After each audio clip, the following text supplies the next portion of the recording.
Good evening. It is Tishy and me, Reverend Alicia Leslie, for our study group, our book study on Rise of the False Gods. How to get transformation through illumination. Tonight we're going to do a little bit of illuminating on taxes. I know it's that time of the year. And then we're going to talk about some other things and we'll see how far we get with that.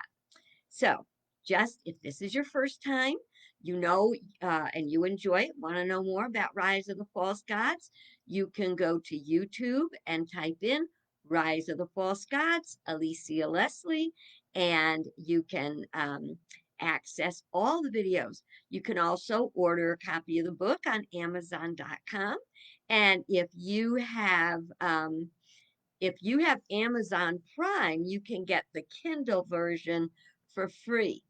So lots of options for you.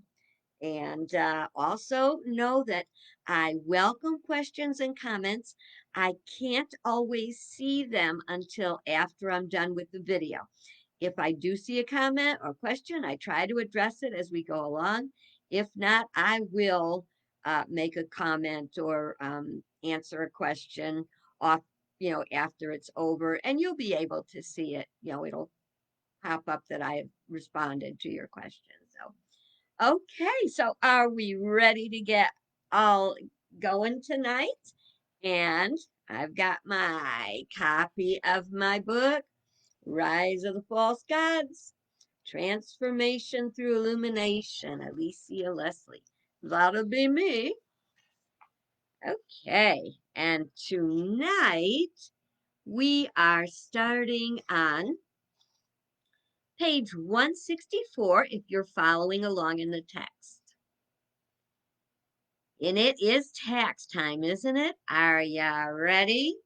All I need is my W-2s and I'll be good to go. I want to get it right out. I did not file last year's taxes until 2 weeks ago. It was okay because I had a refund coming, and so it wasn't like I was holding anything up.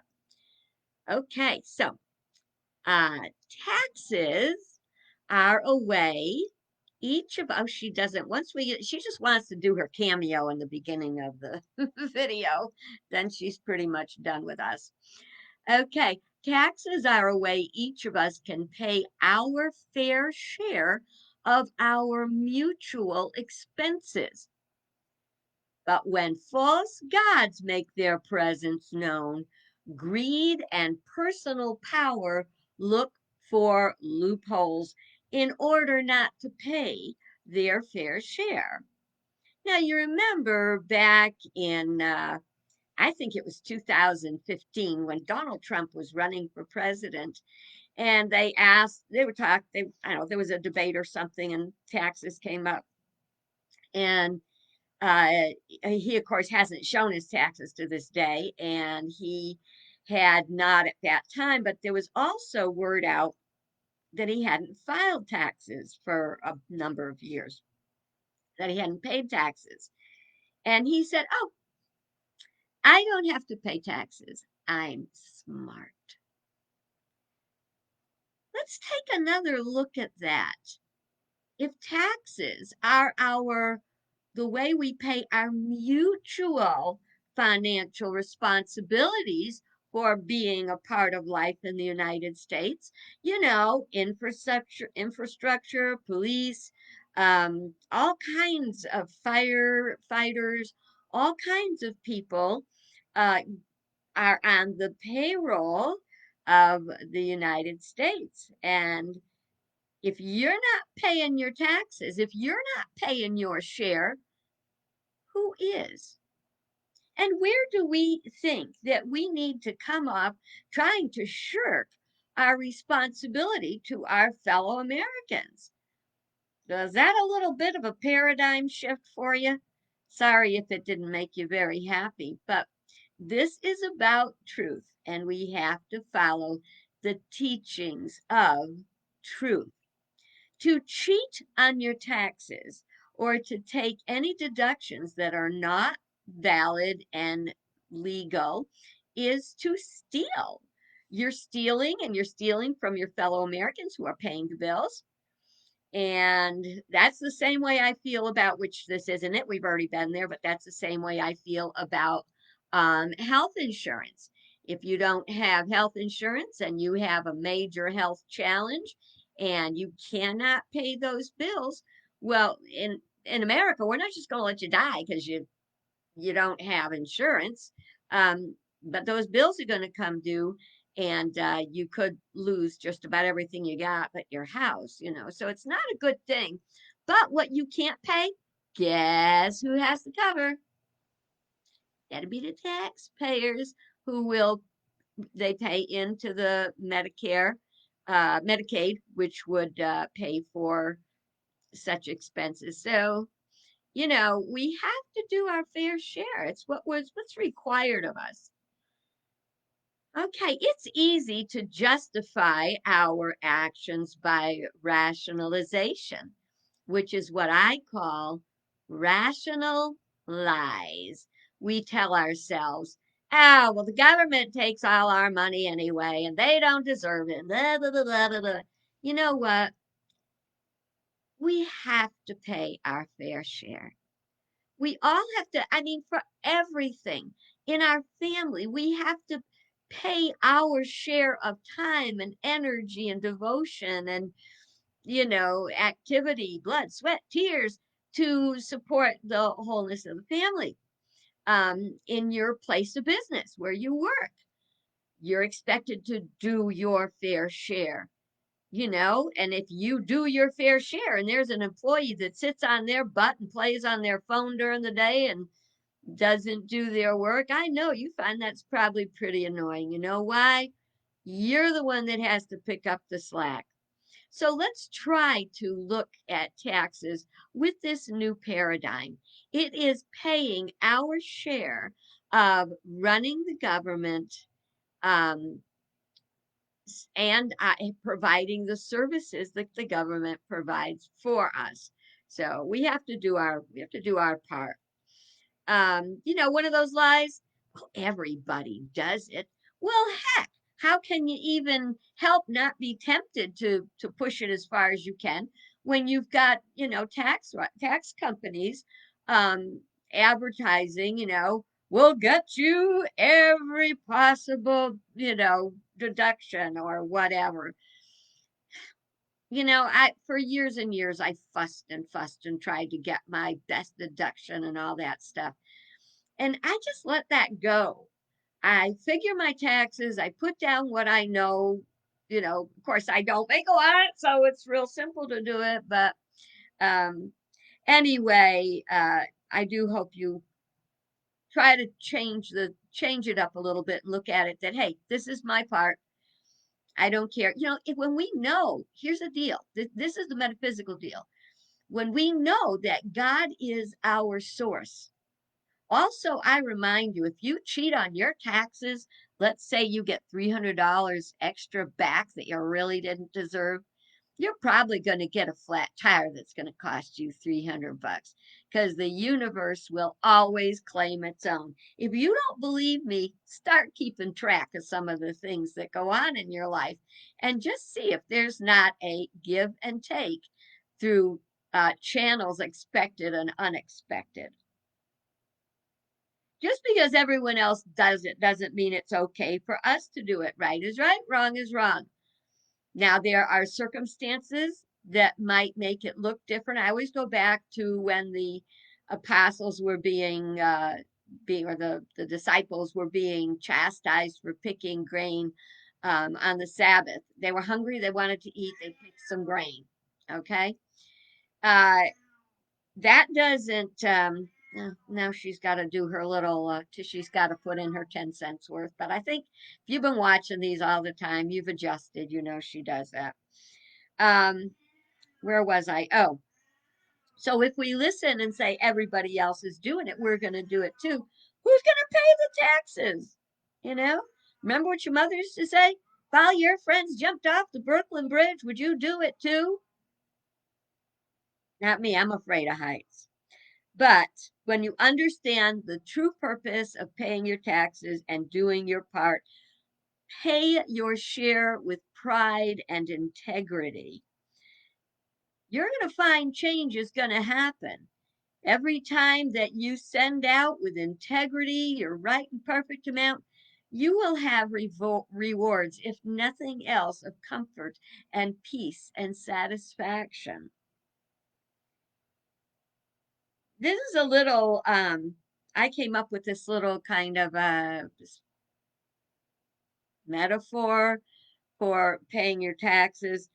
Imagine if your salivary glands decided to withhold saliva. Can you imagine trying to eat with a dry out old mouth? You couldn't. Then you couldn't swallow because you don't have any saliva. And then you couldn't, your body would, be depleted and who knows, it could die. And all just because your salivary glands decide they don't want to work. Well, guess what? You die, salivary glands die. When we work together for the good of the whole thrives. We have to know there's consequences to our thoughts, feelings, and actions. Now, we hear the word consequences and we always kind of think the negative right off. But what if we were to try to think of it as positive consequences, good effects for doing good things? Think on that for a bit. Sometimes people actually send out their tax thing, and it comes back and they say, "Oh, you made a mistake. You got an extra blank amount of dollars back," and it's like, woohoo! That can happen. And if you're always honest, you're never going to fear, um, what do they call that? An audit. You'll never have to fear. If you do your thing, you're honest, you're never going to have to face an audit. And if you have to face an audit, you'll come out on top, or maybe even better. Maybe you'll find out you forgot to claim something you could. Well, this moves us into another very interesting area. I call it, what's your excuse? Okay, whoops. For clarity in this section, hang on a minute, I just lost my picture. There we are. For clarity in this section, I'm defining the word reason as a logical and true basis for a course of action or inaction. So you did something, everything we do, we have some sort of reason for. If we're in integrity, I use the word excuse as a fabricated explanation to defend or justify action taken or not taken. So we have to ask ourselves all the time, is that a reason or is that an excuse? Because believe me, always honesty is the best policy.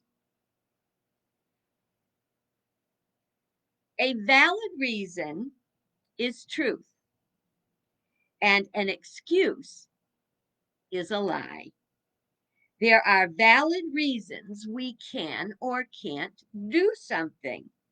There are also invalid excuses or lies we tell ourselves.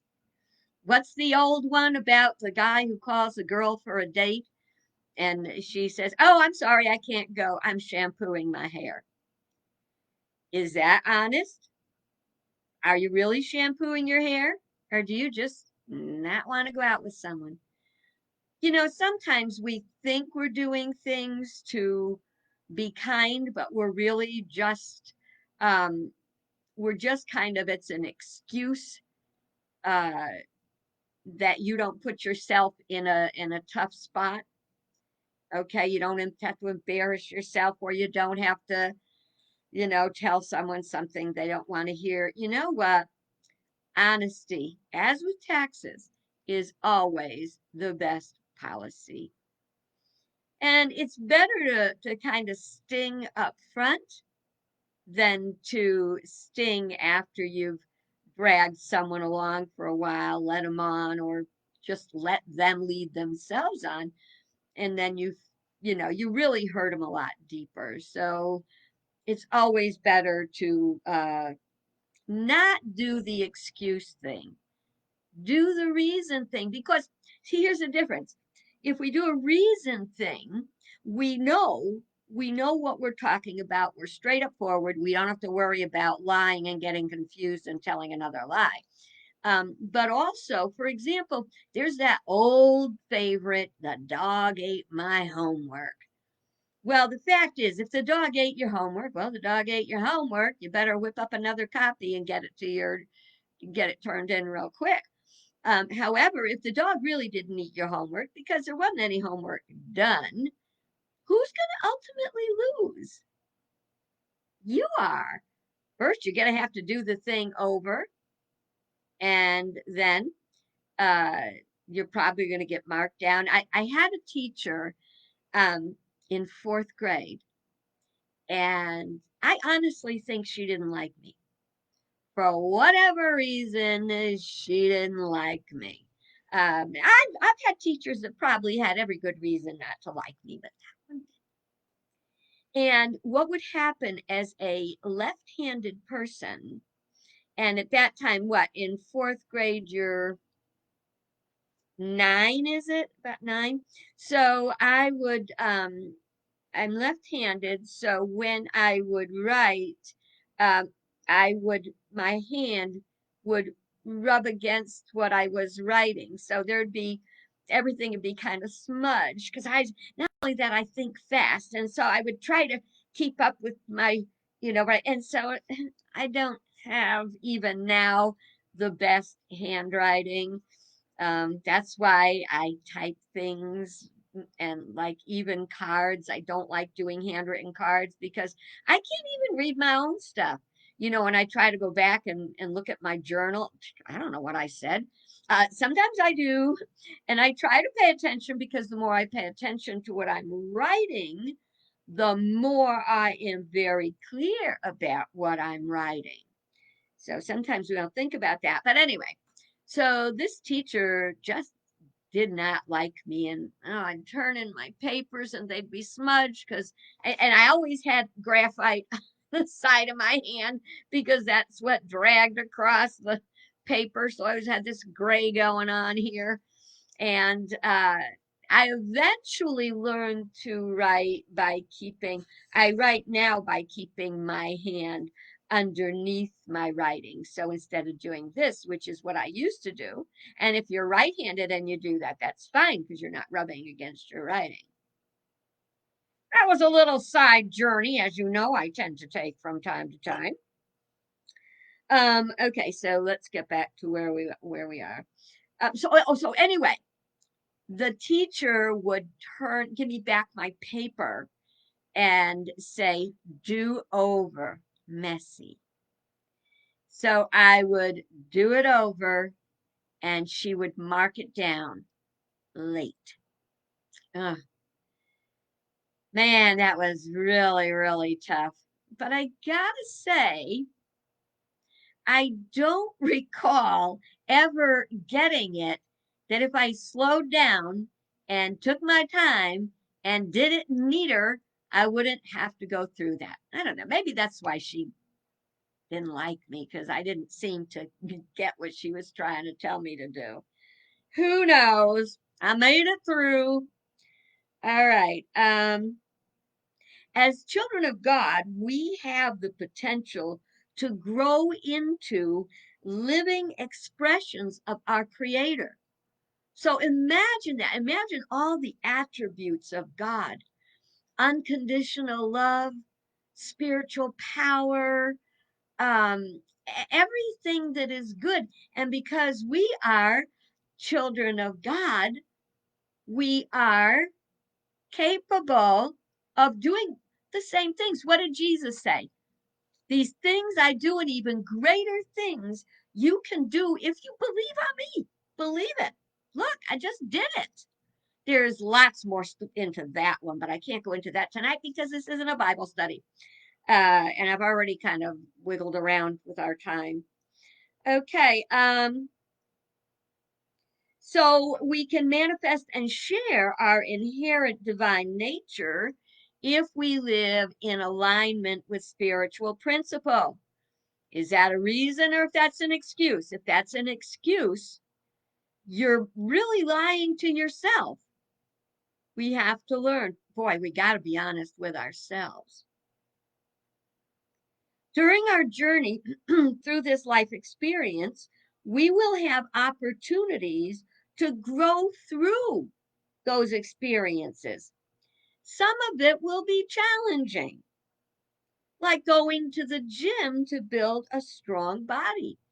Well, I know you hear it every day. I do my jazzercise, and I would say 10 out of 10 mornings, it's easier to say, oh, God, I'll, I'll catch up tomorrow. But I don't listen to those lies. That's my body. And my body lies to me a lot. My body tells me I'm hungry when I'm really bored.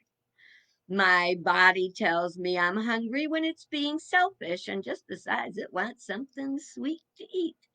And my body tells me that a piece of cake or a piece of candy or something will make it okay and take care of that hunger. But my actual what do they call that, physiology is saying I need some food. I don't need empty calories and sugar and carbs. I need food. And an apple will really satisfy better than a piece of cake. But my body lies. Does your body lie to you? Yeah. Maybe your body tells you you can catch up on extra sleep. And you're going to stay up a little later and a little late. That doesn't work either. You wonder why you drag through the next day. Okay. Problems or challenges require us to overcome the tendencies of the lower nature.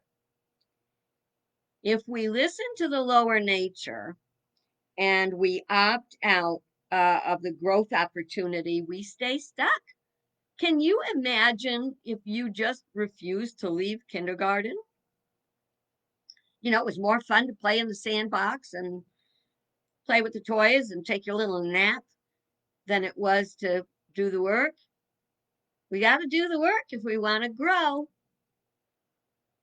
We will, however, be presented with another opportunity and another if we do not actually do the work that is ours to do spiritually. Yeah, I know. It's kind of there's no getting around it. It you ever watch a baby learning to walk? I've watched it with my own four, some of my grandkids.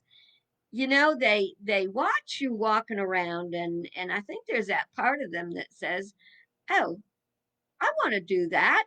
So they pull themselves up and they let go of the little railing on their crib. That's the old days, but you know and they go to take a step and they fall on their butt. And I did mean playpen, not crib. So over and over they try and they fall and they try and they fall and they try and they fall, but then they take a step. And that's like the same thing with us. Don't give up. Try and try. Okay.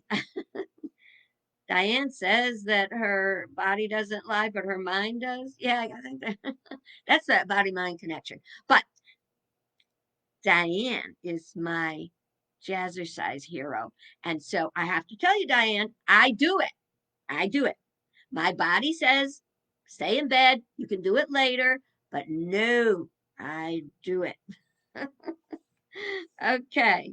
And I'm glad I do. And boy, when this COVID bug is gone and we're back in the studio, oh, well, I'm just waiting. I'm going to get my 2 vaccination shots and then I'll be signing up for in person classes. Meanwhile, just like being here tonight together, It's pretty good. All righty. Um, okay. So when we don't want to face our problems or challenges, we get that cosmic two by four. And that's when we get the overdue fee, when we get the bounce check fee, when we get on our scale and it said it lies to us. Scales don't lie. We wish they did, but they don't. So there's all these things that, like, oops, I made a mistake. I've probably told you this before, but I really can't stand that now old song by Britney Spears. Oops, I did it again. Like, no big deal. Well, I'm going to tell you something. When I do it again, I get really annoyed. I didn't do that. But if we just keep doing it and not doing any change to make it do different, well, we're just going to keep doing it. And then we get the 4x8 and right now, honestly, that's what's going on in our government. We did not address things when they were small. And so they grew and they grew and they grew. And now we're in crisis. But we're living, we're breathing, we're learning, we're smart, we're understanding principle. Hold those principles and we'll grow through this. Achieving spiritual mastery requires moving beyond our comfort zone and overcoming the excuses that allow us not to. Now, that I know that I share with you my foibles. I share with you you know, I just finished my taxes that were due in April the following January. Don't ever do that if you owe money because you will not be happy you did. But if we want to grow, we've got to push ourselves beyond. We don't have to push ourselves beyond in absolutely everything we do in life, but where do you want to grow? Okay. Remember, the negative things that happen in our lives are there to get our attention. We, it's like the COVID virus. It's trying to get our attention. And how many people still refuse to wear masks, refuse to social distance, take chances, put themselves in, socially tight situations? It happens in so many areas of our life. The painful things are trying to get our attention. Why? So we can change. We have to move beyond our comfort zone. That's funny because I talked about comfort zone in this afternoon's video about you got to get out of your comfort zone if you want to grow.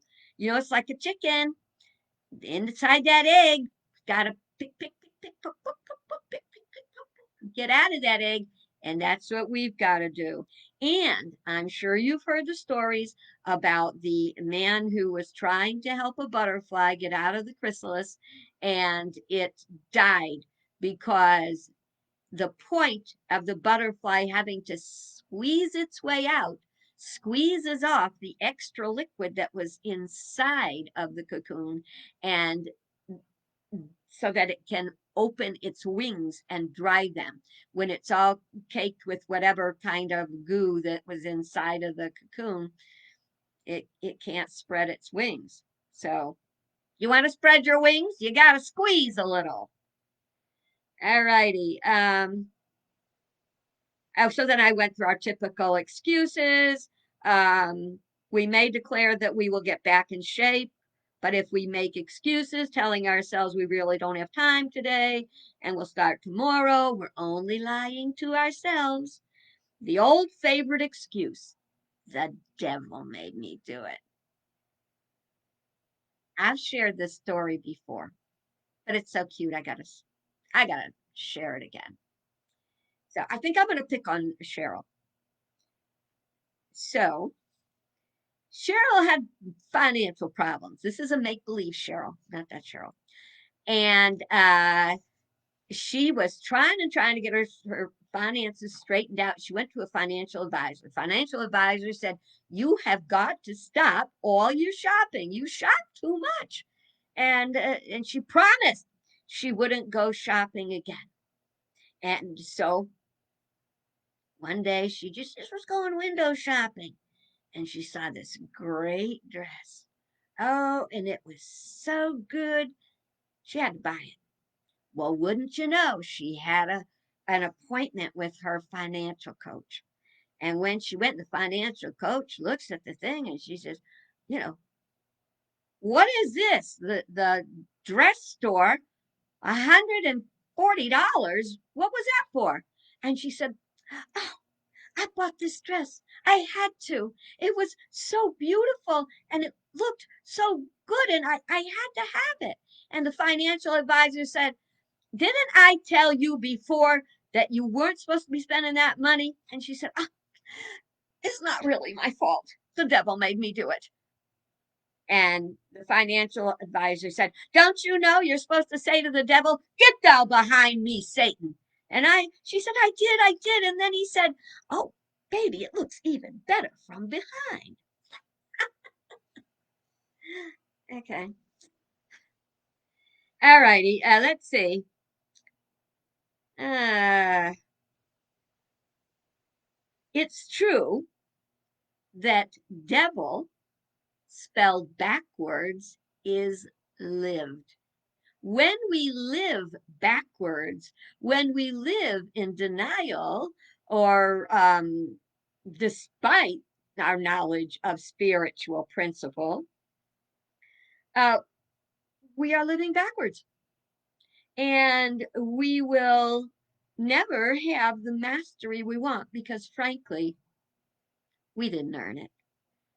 And that's a part about being honest with ourselves. So I think that here's another one. I will habitual excuse making, aka lying, can lead to difficulty in being trusted by others. I think we all have those friends. There's the friends that you can say, "Let's go to a movie." And they'll say, "Oh, that sounds like a great idea. Okay, what about Thursday? Okay, Thursday, 4 o'clock. Okay, Thursday, 4 o'clock." And Thursday comes, and at 3:25, your friend says, I just can't." And how many times do we just listen to the same excuses and excuses? And after a while, we might say, "Let's go to the movies," but we don't actually change our clothes until we've got verification that friend is going to go with us. Don't be one of those. No excuses. Reasons are welcome and understandable, but no excuses. Got it? All right. Well, that's it for tonight. Let's see. What is today? Today's Tuesday only. It seems to be dragging. I think it's what's going on out there in the world that is kind of like, is this ever going to go away? Okay. So tomorrow, we're going to be looking at a matter of authority. Oh, a lot of people don't like authority, but you're going to see it in a different way. And maybe you'll come to like it after all. So for tonight, thanks for being with me. Thanks for giving me lots of feedback tonight. It's so good. And God bless you. Good. I will see you tomorrow. Good Lord willing, and a creek don't rise.